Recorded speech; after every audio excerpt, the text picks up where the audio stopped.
Ser Podcast. Las 8 de hoy por hoy en Ser Podcast. Hola, muy buenos días. Mientras la guerra sigue, la diplomacia se mueve, pero lo hace con fotografías que, por muy simbólicas que puedan ser, de momento no alivian la situación crítica que se vive en Gaza. Tienen todo el simbolismo, eso sí, porque esta noche hemos sabido que Joe Biden visitará Israel mañana mismo. Cuenta la prensa de Estados Unidos que la Casa Blanca no ha accedido a ese viaje hasta que Netanyahu no se ha comprometido a que entre comida y material básico para los habitantes de la franja, pero la realidad es que no hay noticias de que esa ayuda esté llegando por ahora. A todo esto, Irán amenaza con implicarse todavía más en el conflicto y mientras, en la otra parte del mundo, Putin ha llegado a Pekín para verse mañana con Xi Jinping, porque esa otra guerra, la de Ucrania, también continúa. En Tel Aviv ha durado 8 horas la reunión del secretario de Estado de Estados Unidos, Anthony Blinken, con el Comité de Guerra de Israel. Sastre, buenos días. Buenos días, Barceló. Vamos a empezar por ahí. Por el momento en el que contaba el propio Blinken ese acuerdo. En este momento crítico para el mundo, decía él, Biden va a estar mañana mismo en Israel para defender el derecho de ese país a defenderse. Luego, Biden irá a Jordania para negociar que se abra el corredor humanitario. Eso es al menos lo que está pidiendo Washington, según dice Blinken. Que los civiles de Gaza puedan tener la ayuda que necesitan, sin dar detalles, eso sí, de cómo la van a hacer llegar. Y justo en estas últimas horas hemos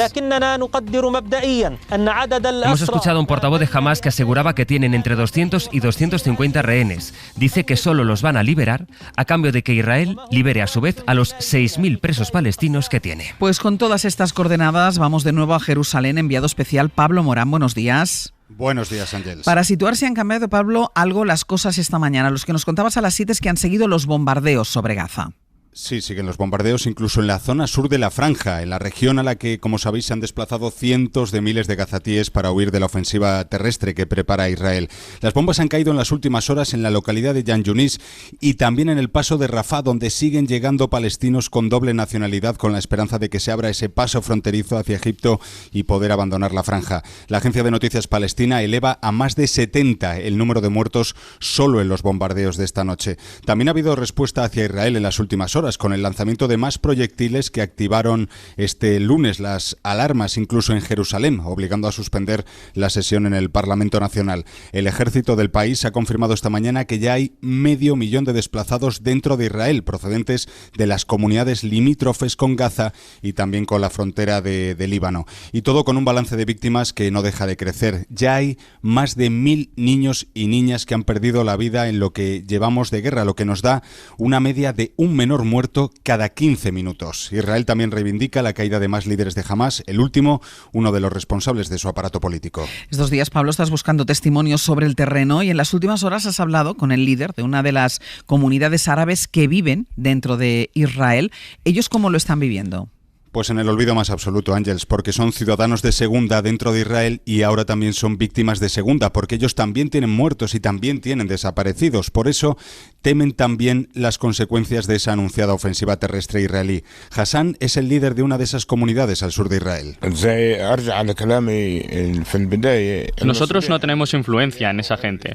Son ellos, la gente de la cúpula, la que toma las decisiones acerca de si hay invasión o no. Ellos son los que tienen que estudiar todas las opciones. En todo caso, lo que nosotros decimos es paren la guerra. Para que os hagáis una idea de cómo viven, solo tienen un solo refugio para refugiarse de los proyectiles que llegan de Gaza, un solo refugio para 8.000 personas que viven en esa comunidad. Pablo, luego nos cuentas. Gracias. A ti, hasta luego. Y hay un elemento más todavía en el contexto internacional. Es la posición de Irán.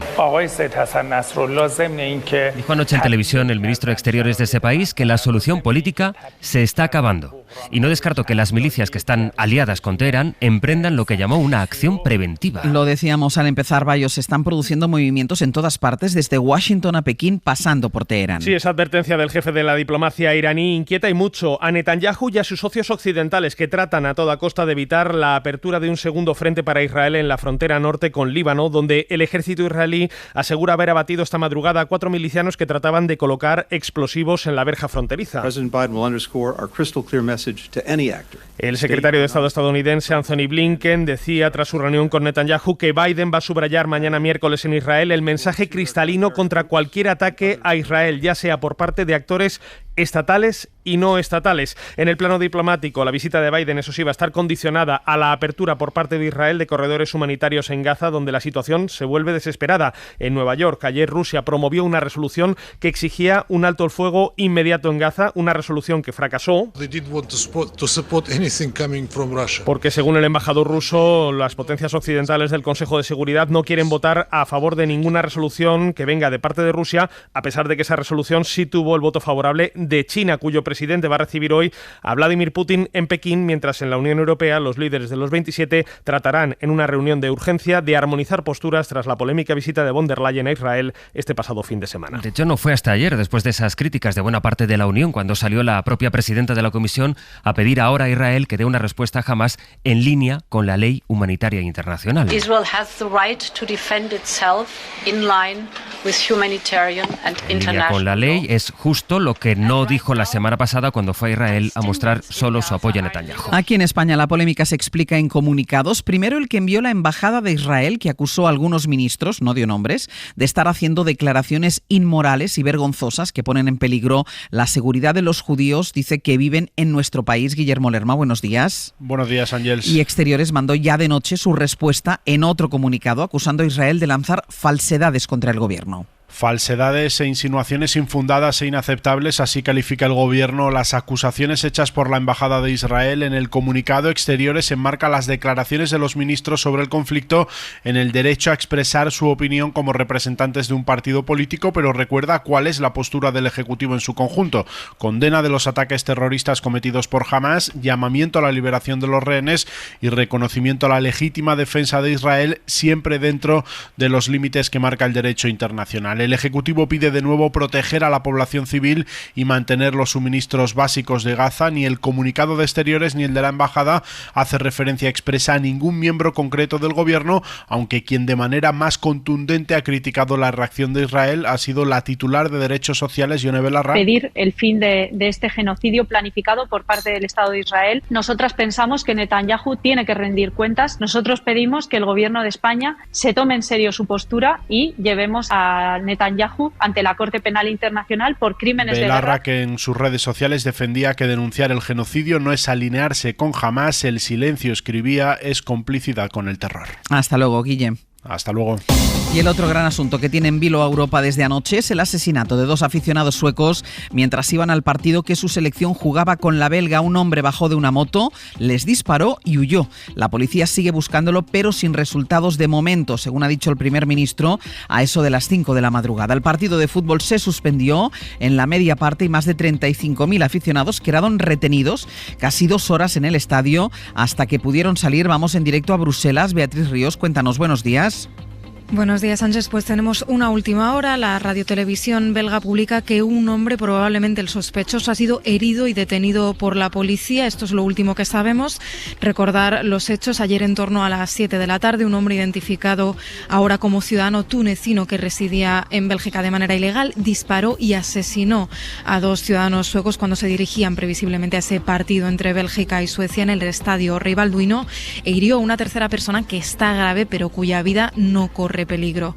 Las autoridades belgas investigan el incidente como un atentado terrorista. Dans la vidéo, l'homme se revendique de l'État islamique. Explica el primer ministro belga, Alexander De Croo, esta madrugada, que en un vídeo publicado en las redes sociales el asaltante actuaba inspirado por el ISIS y que probablemente eligió a sus víctimas por su nacionalidad. El partido fue suspendido y los aficionados desalojados en torno a las 12 de la noche. Los seguidores suecos fueron además escoltados por la policía hasta el aeropuerto y las autoridades piden extremar las precauciones. Como decimos, la última hora es que habrían detenido a una persona, previsiblemente ese sospechoso, pero de momento las autoridades mantienen el nivel más alto de alerta en la ciudad, pidiendo a los ciudadanos que eviten desplazamientos innecesarios. Algunos colegios han cerrado, las instituciones europeas recomiendan también el teletrabajo a sus empleados, pero los transportes funcionan con normalidad. Pues quedamos pendientes de la confirmación y los detalles de esa detención. Bea, gracias. Gracias, buenos días. Dijo anoche Macron, después de este atentado en Bruselas, que Europa está sacudida. Francia ya elevó el fin de semana su alerta antiterrorista y desplegó a su ejército en las calles. En Madrid, el ministro Marlaska preside hoy la mesa semanal que valora la amenaza terrorista. El actual grado de alerta en España es de 4/5. Así estamos, empezando este martes en el que se van a ir extendiendo las lluvias, Jordi.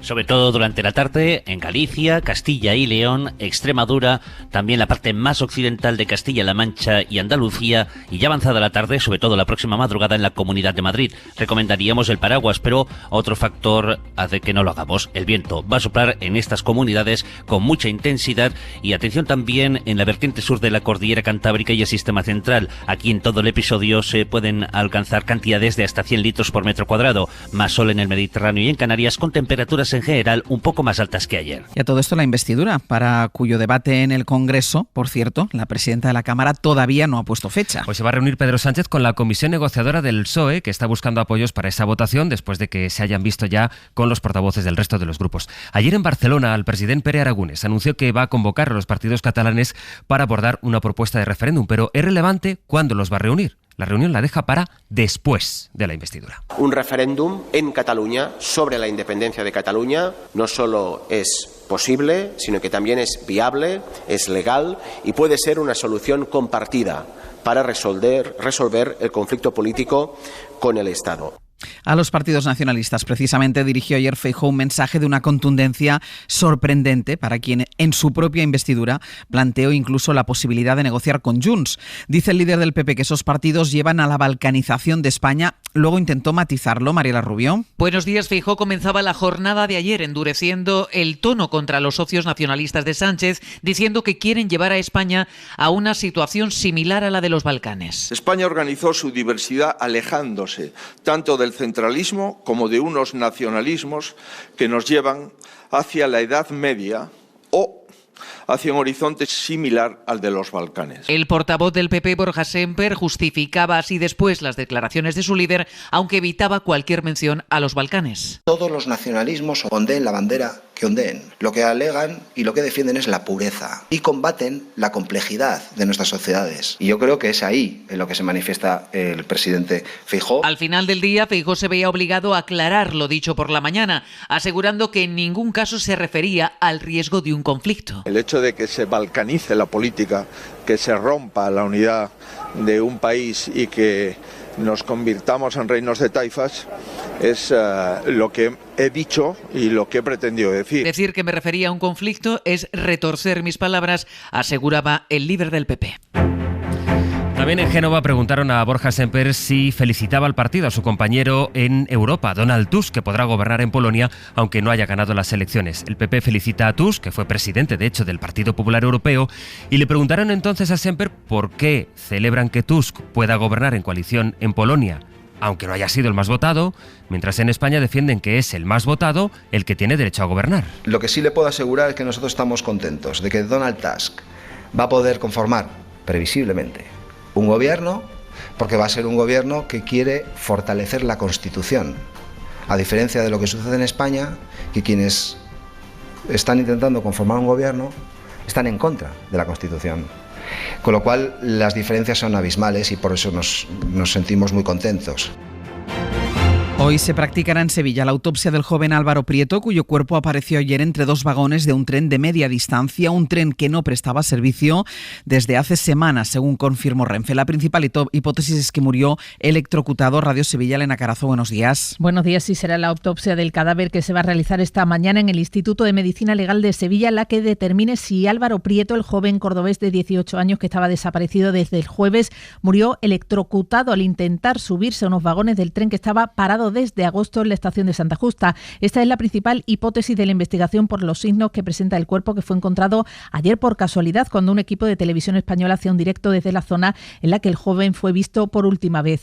Córdoba amanece hoy de luto oficial. A las 12 de la mañana se ha convocado una concentración de apoyo a la familia. Y les contamos a diario la llegada de nuevas pateras a Canarias y que estamos ante un episodio como no se vivía en años. Está su dimensión. En los primeros 15 días del mes han llegado a Canarias 8.500 personas. Recordemos, por comparar, que en toda la isla del Hierro, por ejemplo, viven 11.000 personas. Esta es la cifra de llegadas más alta desde la crisis de los cayucos, que fue en el año 2006, año en que llegaron en total 31.000 personas. Canarias, Andrea Expósito, buenos días. Sí, buenos días. El número de migrantes llegados a Canarias en patera o cayú con lo que va de año ha aumentado casi un 80% respecto al mismo periodo del año anterior. Más de 8.500 personas, como dices, han llegado a las costas canarias durante los primeros 15 días de octubre, en 384 embarcaciones a un ritmo de más de 500 personas diarias. Son en total más de 23.000 en lo que llevamos de año, superando así el número total de llegadas del año 2020 y convirtiéndose en la segunda cifra más alta de llegadas a las islas tras el máximo histórico registrado en la llamada crisis de los cayucos, que no tiene precedentes.